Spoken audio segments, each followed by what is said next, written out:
उनको बुलाएंगे तो उनको भी खर्च चाहिए, आने जाने का, रहने खाने का। अब क्या होता है, यदि मुझे किसी नाटक के लिए म्यूजिक चाहिए तो हम क्या करते हैं, नाटक के आधार पे म्यूजिक को रिकॉर्ड करा लेते हैं। म्यूजिक को रिकॉर्ड करा लिए और रिहर्सल में ही उस म्यूजिक के साथ इतना कर लिए कि वो पता ही नहीं चलेगा कि लाइव म्यूजिक है या फिर रिकॉर्डेड म्यूजिक है। पर क्या है कि लाइव म्यूजिक करने का जो आनंद है वो आपको रिकॉर्डेड में नहीं मिलता है। पर क्या है कि आर्थिक अभाव के कारण हम लोगों को ये करना पड़ता है। और सबसे बड़ी बात है कि नाटक के डिमांड के आधार पे भी म्यूजिक होता है ना जी। अब सखाराम बाइंडर है, अब सखाराम बाइंडर में हम हारमोनियम तो नहीं बजा सकते हैं, पैड नहीं बजा सकते हैं, ठीक है। अब जितना क्लासिकल नाटक है, अब क्लासिकल नाटक में हमारे यहाँ का जो मांदर है वो नहीं बज सकता है जी। नगाड़ा नहीं बज सकता है, क्योंकि जितने भी नाटक है, नाटक का एक अपना म्यूजिक है।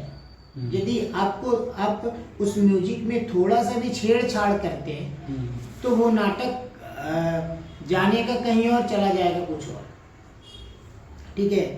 यदि कोई मर रहा है, कहीं मरने का सीन है, तो हम वहाँ पे नगाड़ा तो नहीं बजा सकते हैं, ढोल नहीं बजा सकते हैं, वहाँ पे क्या बोलते हैं, सितार चाहिए, शहनाई चाहिए, ठीक है। जो उस कैरेक्टर का जो दर्द है वो दर्द निकल गया है, क्योंकि खुशी का म्यूजिक अलग है, गम का अलग है।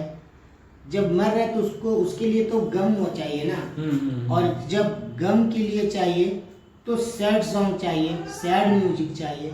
जब आप सैड नहीं डालेंगे तो वो मतलब वो जो कैरेक्टर के साथ आप जाति कर रहे हैं, जो उसका अपना चीज है, आप उसको नहीं दे पा रहे हैं, ये चीज है। अच्छा सर, नेपथ्य से म्यूजिक के बारे में क्या है कुछ? देखिए, नेपथ्य से म्यूजिक तो होता ही नहीं है, और यदि आप नेपथ्य से म्यूजिक कर रहे हैं तो होता क्या है कि आप जो मंच पे लोग हैं उनके साथ जाति करें, क्योंकि म्यूजिक आप मंच में रह के करेंगे तो आप कैरेक्टर के साथ कर सकते हैं। अब क्या है कि जैसे हमने पहले बोला कि मरने का सीन है, ठीक है, अब मेला का सीन है, अब मेला चल रहा है, हमको दिखा ही नहीं तो हम बजाने लगेंगे मृत्यु का गाना, क्योंकि हमको पता नहीं है ना कि मेला चल रहा है। तो क्या है कि इसीलिए जितने भी साजिंदे हैं उनको मंच पे ही रखा जाए, दाहिनी ओर रखिए या बाईं ओर रखिए, ताकि कलाकार और संगीतकार दोनों का संपर्क हो सके, और संपर्क होगा तभी जो निर्देशक और जो लेखक ने सोचा है वो चीज़ निकल के आएगा। हाँ, तो सर जैसे कुछ होता है, घटनाएं होती रहती हैं, तो पीछे से या साइड से ही ना, पीछे से वो लोग म्यूजिक चला देते हैं उसके अकॉर्डिंग, सीन के अकॉर्डिंग।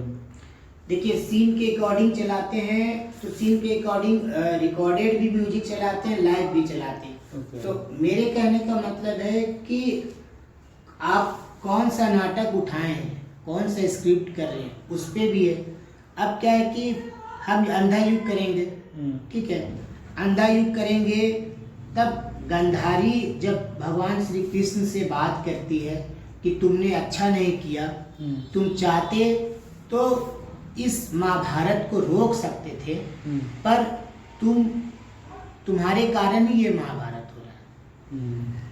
पर वो बोलते हैं कि नहीं, ये विधि का विधान है, ये होना है, इसलिए हो रहा है, और मेरे रोकने और नहीं रोकने से ये युद्ध रुकने वाला नहीं है। क्योंकि अर्जुन और पांचों पांडव बार बार बोलते हैं कि हमको जो देना है हमको दे दो, हमको उससे नहीं मतलब है। पर आपका जो बेटा है वो क्या करता है, दुर्योधन, वो बोलता है कुछ भी नहीं देना है, जो होना और लेना होगा रणभूमि में आकर ले जाना।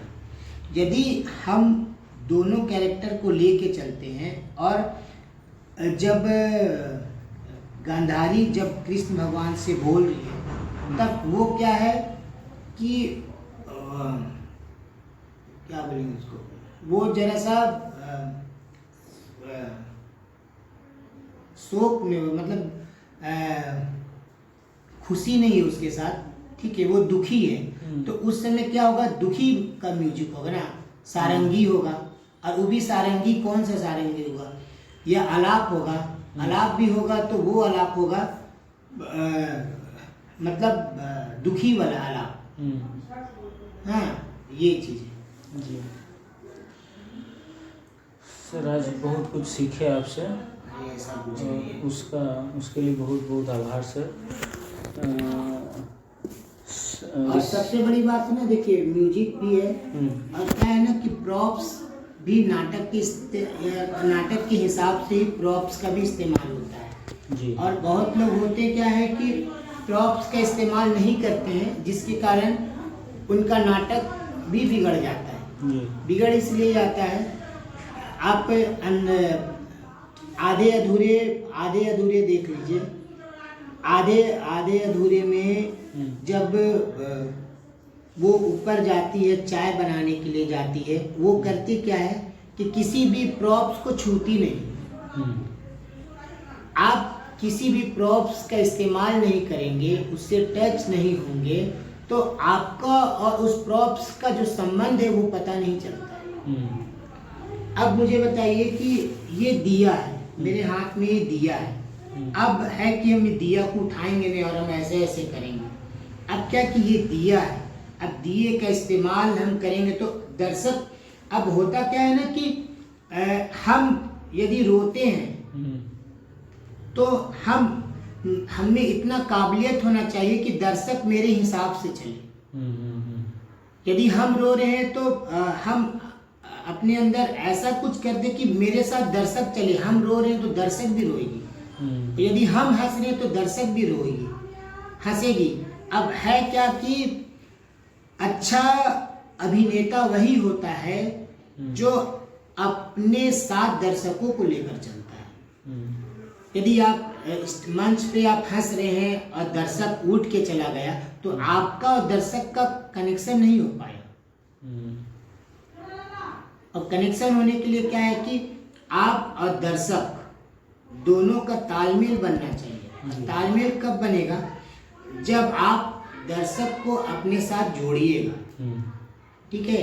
इसीलिए हमारे निरंजन सर बोलते हैं, जो माइंड के हैं, बोलते हैं जिधर हाथ जाता है उधर देखो, और जिधर देखता है उधर ध्यान लगाओ। यदि हम दर्शक को बोलेंगे देखो चांद, तो दर्शक भी देखेगा चांद, चांद है नहीं। क्या है कि दर्शक को हम अपने साथ ले गए ना जी, तब तो वो चांद देखा, चांद तो वहां पे है नहीं। वो देखो घोड़ा दौड़ रहा है, अब दर्शक भी देख रहा है घोड़ा दौड़ रहा है, घोड़ा तो वहां पे है नहीं। तो होता क्या कि हम दर्शक को अपने साथ कैसे ले जाते हैं, यदि हम फील करते हैं तो फील भी करते हैं उसी हिसाब से। जैसे शांति की सरला, आज मैंने अपने बेटे को बहुत मारा, सरला शांति। क्यों? एक छात्र का अभिभावक आकर कहा कि मेरे बेटे का किसी ने कलम चुरा लिया। एक प्रधानाध्यापक का बेटा चोर। मैं सहन नहीं कर पाया और मैंने जहर खा लिया और मैं दिन भर स्कूल में ही पढ़ा रहा। क्योंकि मैं नहीं चाहता था कि मेरे नाम से तुम लोगों को चिढ़ाया जाए। मैंने जहर खा लिया, पर अभाव के कारण मेरे बेटे को बिगड़ने मत देना, सल्ला बिगड़ने मत देना। क्योंकि एक प्रधानाध्यापक का बेटा चोर, ये मैं कैसे सहन कर सकता था। अब इस सीन में यदि हम ड्रम बजाएंगे तो ये जो सीन है वो तो मर जाएगा ना। तो इसी कारण अब क्या है कि अब घर का सेट है, अब घर का जो सेट लगा हुआ है, घर के सेट की जगह हम कुछ और दे देंगे, तो ये चीज़ है।